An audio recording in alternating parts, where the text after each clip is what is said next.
Welcome to another night in the NBA.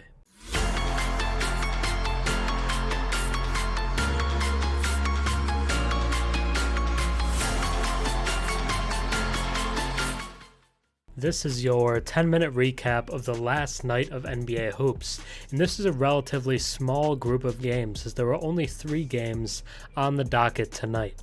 But the main topic easily is Spurs versus Suns, a game that the Spurs win by 1 point, 115 to 114. This is a duel between two kind of all-time unique guys. Kevin Durant, the 7-footer that played like no 7-footer ever had before, and Victor Wembanyama, a 7'4" player that kind of takes the extremeness of KD's game to the next level. Wemby was even saying that he was like Kevin Durant was his best player, which is brought up to Kevin Durant in the pregame, to which he said, "That means I'm old," which was funny. And Victor Wembanyama shows up in a Slender Man costume on the Halloween night. So big kind of action pregame in terms of kind of building up the hype for the duel, and it lived up to it. It didn't look like necessarily it would early on. The Suns for a while seemed like they were going to win this game, but the Spurs steal it and they send the league a message. But before I talk about Wembanyama, I want to talk about Keldon Johnson, because this was, all in all, the Keldon Johnson game.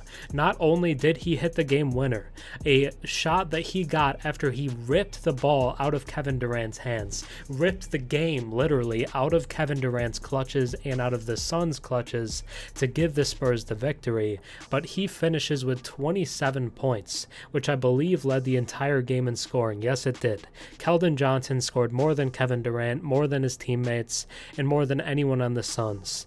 And I think this is what he deserves, because Keldon Johnson doesn't get the love that a lot of people would say that he should.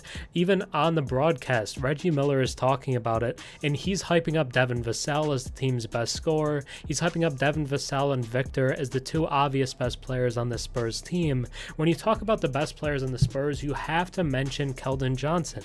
He was their leading scorer last season. He was the best player on the Spurs last year, and Keldon Johnson is a great player. 27 points tonight, 50% from the field, 4 assists, 3 rebounds, 2 steals, doing a little bit of everything, and gave the Spurs this victory. Keldon Johnson was awesome.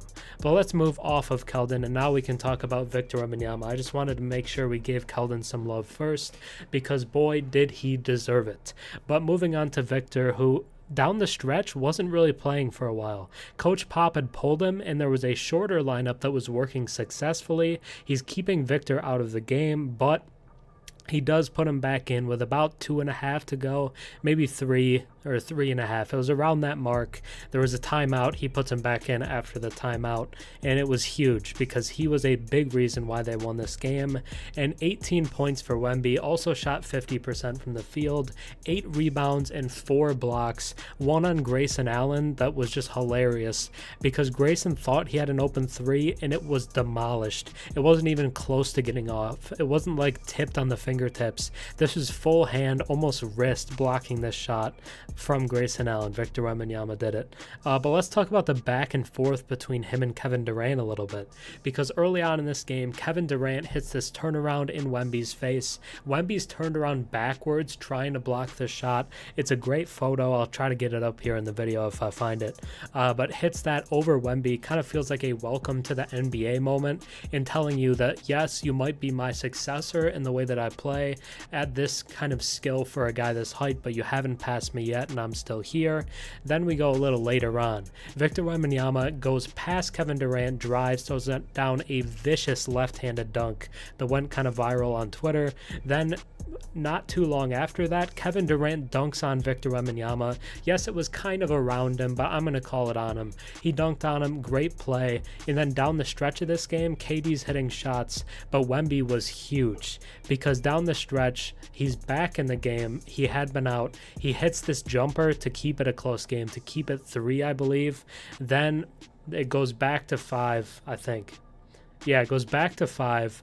Devin Vassell comes down the court, takes this shot because there's not really a ton open, takes a 3 that could potentially tie it because the lead is 3 at that point. Takes a 3 that can potentially tie it, misses, put back dunk by Wemby that basically makes this a real game, because at that point, Spurs down 3, missed shot by Vassell. It felt like the game was out of the Spurs' hands, but putback dunk from Wemby, and then the infamous play now it's going to be where Keldon Johnson rips it away, goes at contact, finishes through contact, and the Spurs win. Devin Vassell, 10 of his 18 points in the fourth quarter, was huge for them in the fourth, hit a nasty step-back three that was very reminiscent of Damian Lillard. And the Spurs sent a message here. They're a young team, yes, but they're not to be messed with, and they are legit right now. They're going to be competitive. They're going to win some games, and they're not to be taken lightly is the message that they send. Victor, Keldon, and Vassell, as well as guys like Sohan, Zach Collins, Trey Jones. The Spurs are a good team, and they showed it tonight. Just talking about the Suns for a little bit, Kevin Durant with 26 points and 7 assists, an efficient 12 of 19 from the field as well, 20 for Eric Gordon, 19 from Grayson Allen, and Yuta Watanabe hit some big threes as well. But the Suns lose this game, and you might say, oh, there's no Book, there's no Beal. The Suns just blew out the Jazz without those two guys, and they almost beat the Lakers without them. So this isn't some fluff win for the Spurs. This is a big win from the Spurs, a statement one led by Keldon, Vassell, and Wemby, and the Spurs just sent the league a message not to take them lightly. But now let's take a look, shoot around the league, and look at some other action from tonight's games, the best players and the best games, just everything else that happened in this night of NBA hoops. So, looking at other action from around the NBA, there were only 2 other games. This was a pretty light night in terms of games, a couple of TNT games, and then one game that was not on national television. But let's start off with the early TNT game, which was Knicks versus Cavs. It was a rematch of last season's first round matchup, where the Knicks kind of shocked the Cavs and beat them in 5 games, I think. It wasn't even a close series. They kind of embarrassed the Cavs in the playoffs, and they do the same thing tonight, beating the Cavs by 18, and it wasn't all that close. The Cavs are missing a ton of players right now. No Darius Garland, no Jarrett Allen. Karis LeVert, I think, was also out, but both Donovan Mitchell and Evan Mobley were playing. Evan Mobley before the game says that it's a revenge game for them, that they want to win it, make a statement. Evan Mobley plays 29 minutes and finishes with 6 points. Not exactly a statement from Evan Mobley, who had a great game the last game, but not in this one. Donovan Mitchell has 26 for them, continues his good season, but the rest of the Cavs just weren't up to pace in this game. They only scored 91. Craig Porter Jr., I do want to shout him out as a young guy. Came in, played a lot of point guard minutes for them, 22 minutes in this game, 10 points, and I thought a lot of his kind of attacks to the rim and his shots were pretty impressive. I really liked what I saw from Craig Porter. But then you look at the Knicks, who's a balanced attack, 19 from Brunson, 19 from Randall, 16 from Barrett, 18 from Quickly. Just a bunch of different guys doing damage, and Randall gets a nice bounce back game because he had been struggling in the season so far to this point. But the Knicks take down the Cavs. The Knicks, I believe, move to 2-2, while the Cavs go to 1-3. Rough start with the injuries.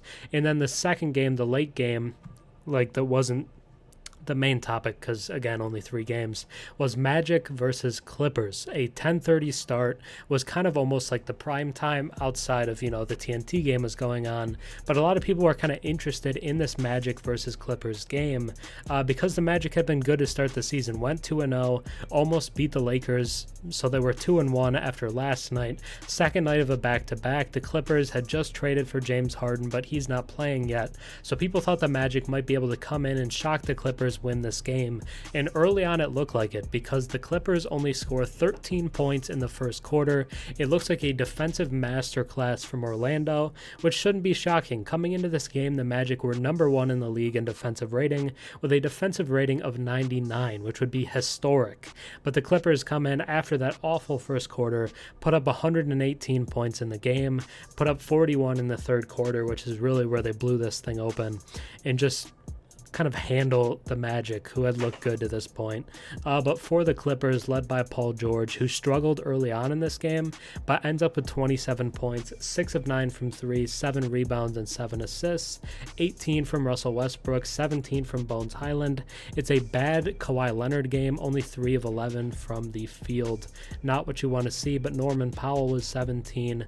A balanced effort for the Clippers in this game as well. For the Magic, they shot 47% from the field, which is okay considering how the team started.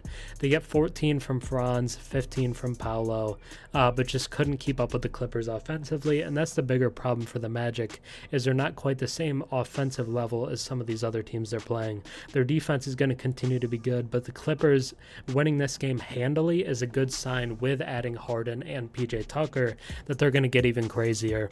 But now let's look at the top 5 players of the night, the segment that we're always going to do, and this is the top 5 according to the Real Sports app.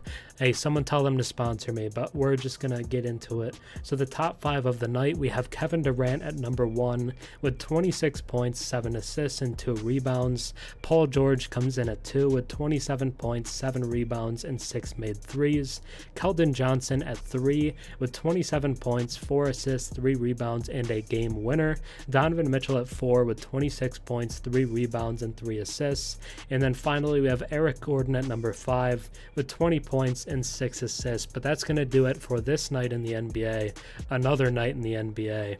Think about subscribing. I'm on the road to 12,000 subscribers, but that's going to be it for me today. Thanks for watching. I'm Herm. Have a good one.